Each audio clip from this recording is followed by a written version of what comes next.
सभी व्यूवर्स को मेरा हृदय से प्रणाम। आशा करता हूँ कि आप सभी लोग स्वस्थ होंगे और मस्त होंगे।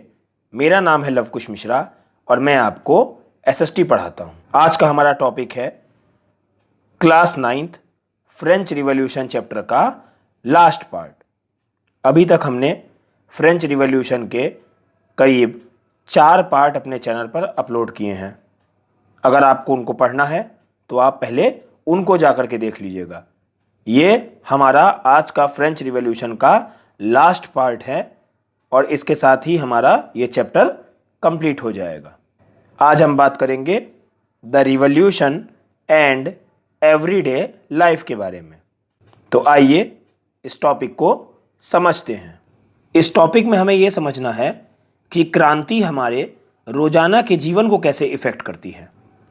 क्या राजनीति लोगों का पहनावा, उनकी बोलचाल अथवा उनके द्वारा पढ़ी जाने वाली पुस्तकों को बदल सकती है? सन 1789 से बाद के वर्षों में फ्रांस के पुरुषों, महिलाओं एवं बच्चों के जीवन में ऐसे अनेक परिवर्तन आए। क्रांतिकारी सरकारों ने कानून बनाकर स्वतंत्रता एवं समानता के आदर्शों को रोजाना की जिंदगी में उतारने का प्रयास किया। बास्तील के किले के विध्वंस के बाद सन 1789 की गर्मियों में जो सबसे महत्वपूर्ण कानून अस्तित्व में आया वह था सेंसरशिप की समाप्ति, एबॉलिशन ऑफ सेंसरशिप। अब सेंसरशिप को समझिए, ये क्या होता है। देखिए, प्राचीन राजतंत्र के अंतर्गत तमाम लिखित सामग्री और सांस्कृतिक गतिविधियों जैसे कि किताब हो गया, अखबार, नाटक को राजा के सेंसर अधिकारियों द्वारा पास किए जाने के बाद ही प्रकाशित या मंचित किया जा सकता था। इसका अर्थ ये हुआ कि बिना राजा के सेंसर अधिकारियों के परमिशन के आप कोई भी किताब, अखबार और नाटक नहीं प्रकाशित कर सकते थे। जब तक वो परमिट नहीं देते थे, जब तक वो अलाउ नहीं करते थे, तब तक ये सारी चीज़ें आप राज्य में प्रकाशित नहीं कर सकते थे। परंतु अब अधिकारों के घोषणा पत्र ने भाषण एवं अभिव्यक्ति की स्वतंत्रता को नैसर्गिक अधिकार घोषित कर दिया। अब जो declaration of the rights of man and citizens आए, उन्होंने क्या किया, उन्होंने प्रोक्लेम कर दिया, घोषणा कर दी, freedom of speech and expression to be a natural right. अब ये नेचुरल राइट बना दिए गए। इसका रिजल्ट क्या निकला? इसका रिजल्ट ये निकला कि फ्रांस के शहरों में अखबारों, पर्चों, पुस्तकों एवं छपी हुई तस्वीरों की बाढ़ आ गई, जहां से वह तेजी से गांव देहात तक जा पहुंची। उनमें फ्रांस में घट रही घटनाओं एवं परिवर्तनों का ब्यौरा और उन पर टिप्पणी होती थी, कमेंट्स होते थे उन पर। प्रेस की स्वतंत्रता का मतलब यह था कि किसी भी घटना पर परस्पर विरोधी विचार भी व्यक्त किए जा सकते हैं। प्रिंट माध्यम का उपयोग करके एक पक्ष ने दूसरे पक्ष को अपने दृष्टिकोण से सहमत कराने की कोशिश की। सब लोग अपने अपने विचारों को अखबारों, पत्रिकाओं के माध्यम से प्रिंट कर करके समाज में ला रहे थे ताकि लोग उनके विचारों से सहमत हो सके। नाटक, संगीत और उत्सवी जुलूस में असंख्य लोग जाने लगे। स्वतंत्रता और न्याय के बारे में राजनीतिज्ञों व दार्शनिकों के पांडित्यपूर्ण लेखन को समझने और उससे जुड़ने का यह लोकप्रिय तरीका था, क्योंकि किताबों को पढ़ना तो मुट्ठी भर शिक्षितों के लिए ही संभव था। नाटक, संगीत और उत्सवी जुलूसों में असंख्य लोग जाते थे। अब वहाँ पर जरूरी नहीं है कि आप पढ़े लिखे हों तभी आप उनको समझें। अब कोई नाटक चल रहा है और कोई संगीत है या फिर कोई उत्सव है, तो उसके थ्रू भी ये लोग क्या करते थे, राजनीतिज्ञों और दार्शनिकों के जो पांडित्यपूर्ण लेखन है, जो उनके विचार हैं बेसिकली, उनको समझाने का और उनसे जुड़ने का यह एक लोकप्रिय तरीका था, क्योंकि इसमें वो लोग भी इन्वॉल्व हो जाते थे जो कि पढ़े लिखे नहीं थे, जो किताबों को नहीं पढ़ सकते थे। भाई, अब हर इंसान तो शिक्षित होगा नहीं ना। फ्रांस में बहुत सारे लोग अशिक्षित भी हैं, तभी तो फ्रांस में हर बात प्रतीकों के माध्यम से हो रही है। मैंने आपको पिछले वीडियो में बताया था ना, टूटी हुई जंजीरें, ये सब क्यों है? क्योंकि सारा आदमी नहीं पढ़ सकता। अब जो आदमी पढ़ नहीं सकता वो प्रतीकों के माध्यम से समझता है। तो यहाँ पर भी वही बात आ जाती है। जो आदमी पढ़ लिख नहीं सकते वो उत्सवों, जुलूसों में, नाटकों में जाते थे और उन सब गतिविधियों को देख करके उनसे उनको प्रेरणा मिलती थी, उनसे उनके अंदर नेशनलिज्म की फीलिंग डाली जाती थी। अब यहाँ पर कुछ इमेजेस हैं, उनको भी समझ लीजिए। इमेज नंबर 1 है the patriotic fat reducing press, देशभक्त कसरती दाब मशीन जिसका इस्तेमाल मोटापा घटाने के लिए किया जा सकता था। अज्ञात चित्रकार द्वारा बनाया गया 1790 का यह चित्र न्याय के विचार को व्यवहार में बदलना चाहता है। दूसरी इमेज क्या है? दूसरी इमेज है Marat addressing the people. This is a painting by Louis Leopold Boilly. Marat जनता को संबोधित करते हुए लुई लियोपोल्ड बाइली रचित यह चित्र है। इसमें देखिए पूरी की पूरी लोग कैसे जुटे हुए हैं, किसके पास?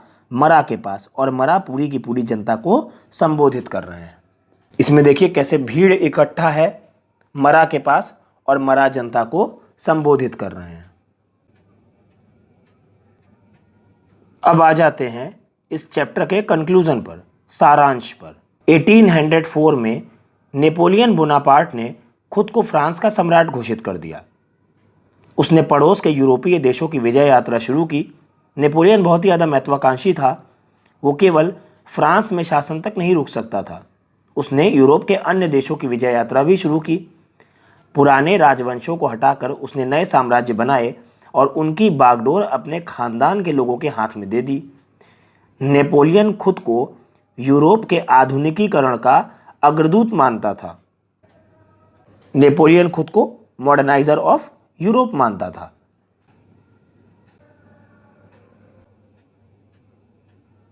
उसने निजी संपत्ति की सुरक्षा के कानून बनाए और दशमलव पद्धति पर आधारित नाप तौल की एक समान प्रणाली चलाई।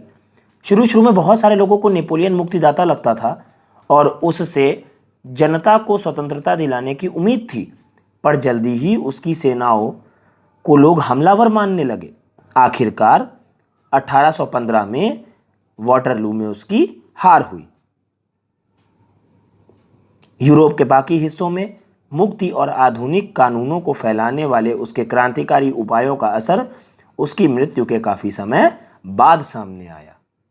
ये एक पेंटिंग है जिसमें यह दर्शाया गया है कि Napoleon crossing the Alps, painting by David. Alps पार करता नेपोलियन डेविड द्वारा बनाया गया यह एक चित्र है जिसमें घोड़े पर सवार है नेपोलियन और आल्प्स की पहाड़ियों को पार कर रहे हैं। नेपोलियन फ्रांस के एक मिलिट्री लीडर थे और 1804 में इन्होंने खुद को फ्रांस का सम्राट घोषित कर दिया था। नेपोलियन के बारे में विस्तार से आप क्लास 10th में पढ़ेंगे। The ideas of liberty and democratic rights were the most important legacy of the French revolution. स्वतंत्रता और जनवादी अधिकारों के विचार फ्रांसीसी क्रांति की सबसे महत्वपूर्ण विरासत थे। ये विचार 19वीं सदी में फ्रांस से निकलकर बाकी यूरोप में फैले और इनके कारण वहाँ सामंती व्यवस्था का नाश हुआ। औपनिवेशिक समाजों ने संप्रभु राष्ट्र राज्य की स्थापना के अपने आंदोलनों में दास्ता से मुक्ति के विचार को नई परिभाषा दी। टीपू सुल्तान और राजा राम मोहन राय ये दोनों भारतीय उदाहरण हैं जो कि क्रांतिकारी फ्रांस में उपजे विचारों से बहुत ज़्यादा प्रेरित थे। अब यहाँ पर लास्ट में एक बॉक्स बचा हुआ है, बॉक्स 2, इसको भी हम आपको समझा दे रहे हैं कि राजा राम मोहन राय उस समय यूरोप में फैल रहे नए विचारों से प्रभावित होने वालों में से एक थे। फ्रांस में 1830 में हुई जुलाई क्रांति के बारे में जानने के बाद वह और किसी चीज़ के बारे में बात ही नहीं करते थे। हालांकि एक दुर्घटना के कारण वे उन दिनों लंगड़ा कर चलते थे, लेकिन इंग्लैंड जाते हुए केप टाउन में वह जिद करने लगे कि उन्हें क्रांतिकारी तिरंगे झंडे वाले युद्धपोत दिखाए जाएं। ये सुशोभन सरकार के notes on the Bengal renaissance 1946 से लिया गया आर्टिकल है। यहाँ पर हमारा क्लास 9th का फ्रेंच रिवॉल्यूशन चैप्टर कंप्लीट होता है।